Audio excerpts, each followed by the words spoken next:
네, 안녕하세요. 행복한 재테크 진행의 박보경입니다.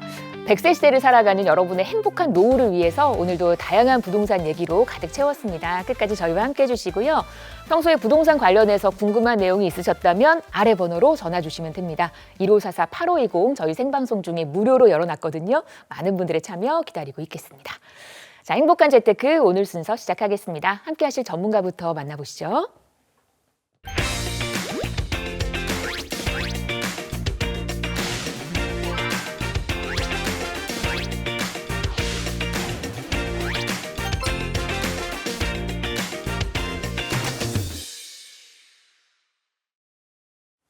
네, 저희 오늘은요, 저의 이 반가움이 그대로 좀 전달이 되었으면 좋겠습니다. 저희 행복한 재테크의 새 식구가 돼주셨어요. 이윤환 전문가와 함께 하겠습니다. 어서 오십시오. 네, 반갑습니다. 환영합니다. 네.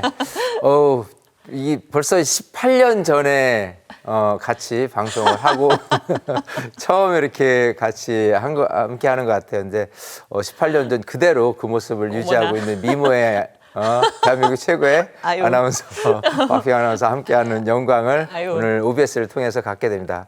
어쨌든 이 방송은 여러분들의 고민을 해결하는 시간이니까요. 많은 분들 전화하셔서 시원하게 고민 해결을 해드리도록 노력하겠습니다. 네, 여러분 기대해 주시고요. 저희가 처음 뵀던 게 그렇게 또 오래됐군요. 그죠? 오늘도 또 좋은 정보를 전해드리도록 하겠습니다. 저희 시장의 흐름 먼저 한번 점검을 해드리도록 할 텐데 오늘 전해드리는 첫 번째 이슈 보겠습니다. 강력한 이 규제 속에서도 집값 그리고 전월세 가격까지 계속해서 상승하고 있는 불안정한 상황 속에서 새해를 맞이했습니다. 해가 뜨기는 떴어요. 네.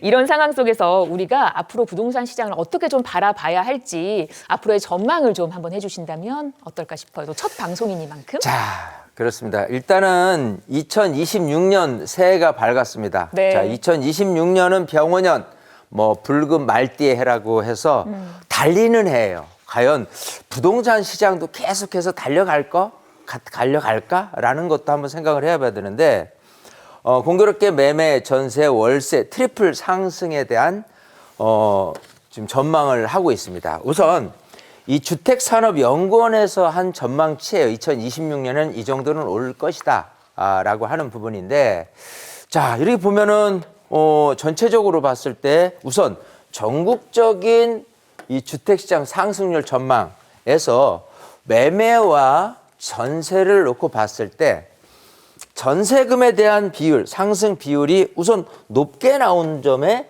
주의를 해야 될 것이다 라는 부분이고요. 서울 그리고 수도권, 지방 중에서 우선 서울이 가장 높게 매매 상승 그리고 그보다 더 높게 전세 상승률을 좀 전망을 하고 있다는 부분. 자, 이런 전망치는요, 아까 얘기한 대로 주택산업연구원에서의 전망치인데 건설산업연구원이라든지 타 기관 연구원에서도 모든 비슷한 수치를 나타내고 있다는 부분이 주목을 해야 될 겁니다. 자, 어쨌든 전체적으로 2026년 주택시장 상승률에 대해서 매매 금액은 오를 것이다. 그에 반해서 전세 금액은 더 오를 것이다 라고 전망을 하는 데 있어서 그게 이유가 어떻게 될까 좀 궁금하지 않을 수 없는데요. 어쨌든 좀 지나서 우리 국민들의 심리 파악을 좀 해가면서 좀 전망을 해보도록 하겠습니다. 네. 새해가 밝으면서 저희가 또 올 한 해 주택시장의 분위기를 전망을 해봤습니다. 이렇게 집값이 꺾이지 않고 있는 이런 와중에서도 올 한 해 설문조사를 해봤더니 나는 내 집 마련을 하겠다라고 하신 분들이 10명 중에 7명이에요. 네. 이렇게 계속해서 수요가 늘어나고 있거든요. 어떻게 좀 이걸 파악을 해봐야 될까요? 자, 항상 이렇게 전망을 내놓으면요. 실질적으로 설문을 좀 해볼 필요가 있잖아요. 네. 그래서 10명 중에 7명이 올해 내 집을 사겠다라고 얘기가 나왔어요. 자, 이렇게 주택 매입 계획에 대한 부분을 이렇게 보니까요.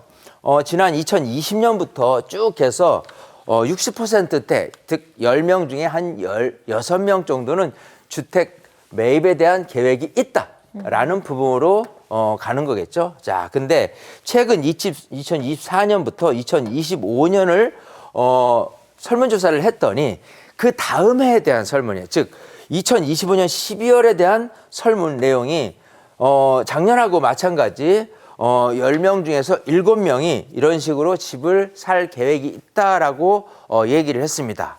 자, 이게 어디서 기인하느냐를 한번 살펴보면요. 매입에 대한 사유가 전월세에서 자가로 내 집을 마련해야겠다라는 부분이 거의 50%에 육박합니다. 그죠? 그리고 나서 거주 지역을 이동을 해야 되겠다라는 부분이 한 22%, 또 면적 확대라든지 축소해서 한 10명 중에 1명 정도 꼴로 이렇게 하는데, 자, 여기서 주목해야 될 거는 전월세에서 자가로 내 집 마련을 해야 되겠다라는 부분인데, 이 근본적인 원인을 어디서 따져야 되냐 하면요. 이 집값 상승이 계속 될 거라면은 전세금 상승에 영향을 미칠 수밖에 없는, 즉 전세금 상승이 계속 될 텐데 이렇게 전세금을 꼬박꼬박 좀 올려주느니 차라리 내 집을 사는 게 더 낫겠다라는 심리적인 요인에서 비롯되는데, 이거는 지금 정책에 대한 부분에서 분명히 알고 가셔야 될 게 뭐냐면, 일단 서울 전체하고요, 수도권 일부를 토지거래 허가를 묶였어요. 즉 뭐 조정대상구역이라 묶인 세제라는 부분이라든지 아니면 허가를 묶어서 실거주 수요자들한테 거래가 될 수밖에 없는 부분인데, 상대적으로 봤을 때는 내가 살 수 있는 거는 결국은 실거주를 목적으로 사야 되는 건데, 파는 사람 입장에서 봤을 때는 어떠냐 하면, 내 물건이 실거주 수요자한테 맞는 물건이냐, 아니면 지금 전세나 월세를 낀 상태에서 물건을 내놓느냐로 봤을 때 그 비중에, 즉 공급이라는 부분에 대해서 지금 더욱더 시장에서는 줄어든 효과다라고 볼 수가 있어요. 즉 사는 사람도 갭 투자, 즉 전세 끼고 살 거야, 아니면 대신에 나는 집을 직접 이사를 목적으로 해야 될 거야, 이사를 목적으로 하는 수요자들은 있다고 쳐요. 근데 공급적인 측면에서 봤을 때 본다면은 지금 현재 내 집에서 내가 살고 있는 분이 몇이나 될까를 비율을 이제 본다면, 어찌 보면은 상당히 많은 분들이 전세라든지 월세를 놓고 있단 말이에요. 그런 분들 물건 같은 경우는 아예 공급량에서 제외된다라고 볼 수밖에 없어요. 물론 정부에서 지금 1월 달에 공급 대책을 마련을 할 겁니다. 하지만 이 공급 대책도 공급 대책이지만 시장에서 얘기하는 이런 공급량이 줄어든 데에서 올해 이제 2026년도에 전세금 상승 그리고 집값 상승이라는 게 여기서 비롯됐다라고 한다면, 정부 정책을 이 기본적인 새로운 주택을 마련하는 공급 대책이 아닌 지금 토지거래 허가에 대한 부분 때문에 이런 공급량이 상당히 많이 줄어든지 않았냐를 유심히 관찰을 해보고, 그게 거기에 상응하는 좀 정부 대책을 조금 변형을 할 필요가 있겠다라고도 생각을 하는 부분이고요. 또 정부에서는 어쨌든 세제에 대한 부분까지도 좀 만지작 하는 부분인데, 정말 하지 말아야 될 게 이 양도세 중과 같은 경우, 뭐 2주택 이상 중과 같은 경우는요, 절대 하지 말아야 되는 악수라는 부분을 잊지 말아야 됩니다. 왜냐하면 그렇게 됐을 경우에 마찬가지 내가 양도소득세를 많이 내는 것 때문에 팔 물건이 더욱더 줄어든다라는 부분을 생각해 본다면, 정부에서 지금 이렇게 세제에 대한 부분을 좀 모니터링을 하고 좀 유심 있게 관찰을 한다라고 한다면, 약간의 보유세 상승 정도, 즉 종부세 상승 정도 이외에는 나머지는 손대면 안 될 것이다. 이렇게 좀 말씀을 드리고 싶습니다. 이렇게 내 집 마련의 꿈을 갖고 계신 분들이 정말 많습니다. 올 한 해 그 계획하셨던 꿈 꼭 이루시기를 또 응원을 하겠습니다. 저희 방송에서 언급된 부동산 관련 설명은 전문가 개인의 의견입니다. 투자하실 때는 나의 성향 잘 파악하시고 투자에 대한 판단은 본인의 몫이라는 점 꼭 기억하시기를 바랍니다. 네, 행복한 재테크 생방송으로 함께하고 계십니다. 새해가 밝았습니다. 어떻게 맞이하고 계시는지요? 부동산 관련 궁금증이 있으시다면 연초에 좋은 계획을 세워보셨으면 좋겠습니다. 1544-8520 저희 생방송 중에 무료로 활짝 열어놨거든요. 많은 분들의 참여 기다리고 있겠습니다. 그러면 첫 번째 전화부터 연결해서 우리 시청자분들 한 분 한 분 만나 뵙도록 하겠습니다. 여보세요? 네, 안녕하세요. 안녕하세요. 반갑습니다. 네, 저는 올해 첫 전화가 지금 연결이 됐어요. 네. 어떤 점이 궁금하실까요? 네, 저는 용산 효창공원암역 인근 빌라에 거주하고 있거든요. 네. 네. 작년에도 재개발 진행을 한다고 들었던 것 같은데, 네. 네, 이번에는 민간 도심 복합 개발 얘기를 하더라고요. 네. 네, 주변은 지역도 다 선정되고 3천 세대 아파트가 들어온다는 기사도 나고 하던데 계속 보유를 해야 하는 건지 어떻게 해야 할지 몰라서 전화드렸습니다. 네, 용산에서도 효창공원 앞역 그 부근에 있는 빌라 갖고 네. 계시는데 이제 주변 얘기는 막 떠들썩한데 그죠? 네. 네. 내가 갖고 있는 내 집은 어떤지 궁금하다라는 말씀이십니다. 저희 이윤환 전문가님 연결해 드릴게요. 용산 안에서도 효창공원 주변의 분위기를 한번 살펴보겠습니다. 바꿔드릴게요. 네. 네. 네, 반갑습니다. 네, 안녕하세요. 안녕하세요. 네. 자, 뭐 이제 올해 첫 전화시고요. 네. 일단 새해 복 많이 받으세요. 네, 감사합니다. 자, 일단 그 효창공원역 앞쪽이고요. 여기 아래쪽은 이제 용문동에 속할 거고요. 네. 그죠? 위쪽은 효창동에 속할 겁니다. 네. 지금 말씀하시는 곳이 아마 효창동 같아요. 네. 예. 자, 일단은 효창동 쪽에 지금 재개발을 뭐 한다라고 얘기하는 곳이 요곳 그 금양초등학교 인근 쪽이거든요. 네. 자, 여기 보면은 한 3천 세대 정도를 계획을 해서 재개발을 할 거야라는 얘기가 지금 얘기되고 있는 곳이고 뭐 이미 뭐 용문동 같은 경우도 다 그런 곳이고 그렇지 않은 곳 뭐 용산 전체로 봤을 때는 다 개발 계획이 있어요. 자, 근데 이제 지금 재개발이 제대로 되는 거 맞아? 라는 생각에서 지금 여기가 초기에는 어떤 식으로 돼 있었냐면 이 지하철역하고 근처이기 때문에 이 역세권 그 재개발이라는 부분입니다. 근데 이제 역세권 활성화에 대한 부분으로 진행이 되는 부분도 있고요. 네. 역세권 시프트라는 얘기도 있어요. 근데 지금은 또 민간 도심 복합 개발이라는 부분까지 지금 얘기 나오고 있습니다. 근데 앞에 이제 민간이라는 부분까지 이렇게 더해져서 하는데 자, 이게 좀 헷갈려요. 여기 사시는 분들 입장에서 보면은 재개발을 하긴 하는 것 같은데 무슨 방식으로 재개발을 하는지도 잘 모르겠고, 그죠? 네. 이게 언제 되는 건지도 모르겠고 이래요. 네. 자, 근데 이제 이 골자를 잘 생각해야 돼요. 우선 이런 재개발 상에 놓여 있다라는 부분 중에서 위치가 어디냐라는 부분이 가장 중요합니다. 즉, 큰 틀로 놓고 봤을 때, 아, 지금 민간 도심 복합 개발로 가니까 괜찮을 것 같아. 아니면 우리가 흔히 알고 있는 신속 통합 기획도 있고요. 그다음 모아타운도 있어요.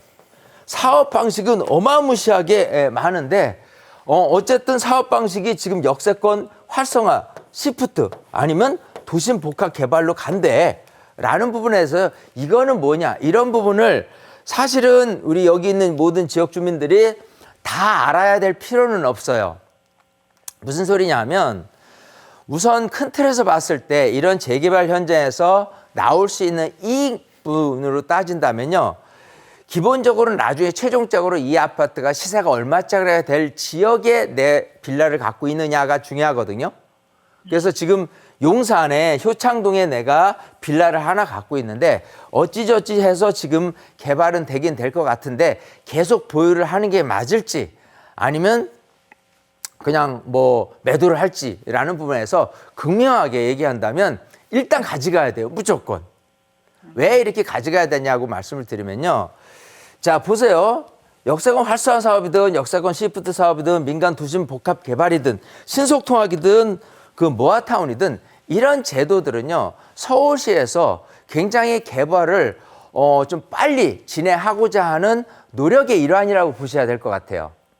그렇게 본다면 언젠가는 개발을 할 건데 뭐 주민들이 어떤 선택을 하는 것보다 서울시에서 봤을 때 아, 이쪽 지역은 지하철역하고 멀지 않으니까 지하철역 반경 뭐 350m 아니면 길게는 500m까지는 이 정도 인센티브를 주려는 노력이라는 부분이고 또 도심 복합 개발이라는 부분은 예전에는 없던 얘기예요. 작년 2월 달에 도심 복합 개발 지원에 관한 법률이 탄생이 됐어요.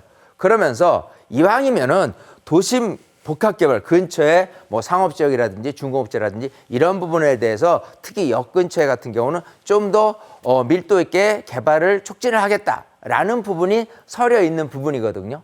그렇게 본다면은 어떤 방식이 돼서 사업이 빨리 되고 늦게 되고를 떠나서 일단 정부 그리고 또 서울시에서는 적극적으로 노력을 할 것이다라는 부분만 예상을 하고 그냥 잘 잘 지켜보면서 뭐 주민 설명회라든지 뭐 어떤 게 있다라고 한다면 적극적으로 참여를 하고 뭐 들어보는 거예요. 그러고 나서 정말 빌라 하나 갖고 있잖아요. 근데 빌라 소유자분들이 하셔야 될 거는 적극성이에요. 즉 사업을 진행한다에 대해서 구체적인 부분을 내가 알아서 이거는 하지 말아야지, 이거는 해야지라고 누가 많은 주민들이 알겠어요. 대신에 얘기를 들어보니까 사업을 빨리 하는 노력이 깃들어 있는 것 같아요. 그러면 동의율이 중요한 거예요. 즉 동의서를 뭘 할 때 너무 이렇게 고민 많이 하지 마시고 그 동의서를 빨리빨리 제출해서 사업이 빨리 될수록 노력을 해 주시는 그 일환이 가장 내 몸값을, 내 집값을 좀 올려줄 수 있는 방안이 아닌가 생각을 해요. 아시겠어요? 네네. 그러니까 여기는 용산구 그리고 효창동이라는 부분이고 이 근처에 있는 롯데캐슬 센터폴의 아파트 시세만 해더라도요 30평대 25억이 넘어요. 그러니까 제가 이제 재개발 현장을 막 빌라에 대한 물건을 얘기를 할 때 기준치를 나중에 20억이 안 되는 신축이 됐을 때 그런 지역보다는 20억이 최하 넘는 아니면 지금처럼 20억, 30억 이상으로 육박할 만한 지역에 빌라를 가지고 있는다면 굉장히 생각하는 것보다 프리미엄이 많이 높아질 것이다. 이렇게 얘기를 많이 하거든요. 그러니까 그런 측면에서 본다면 우리 시청자님은 진득하게 가지고 있으면서 아까 얘기대로 동해에 대한 부분을 좀 적극적인 모습으로 좀 활동을 하신다고 한다면은 사업도 빨리 될 거고 집값도 뭐 사실 빌라의 집값이 아니라 나중에 아파트가 된 이후의 집값을 얘기하는 거겠지만 그 부분에 대해서는 굉장히 조금 좋은 기대를 좀 해볼 수 있겠다 생각을 해요. 아시겠어요? 네네. 네.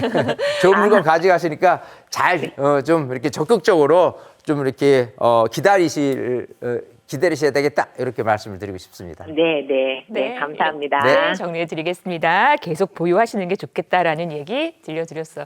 아, 정말 재개발은 참 어렵습니다. 그래서 전문가와의 상담이 더 필요한 것 같아요. 1544-8520으로 함께합니다.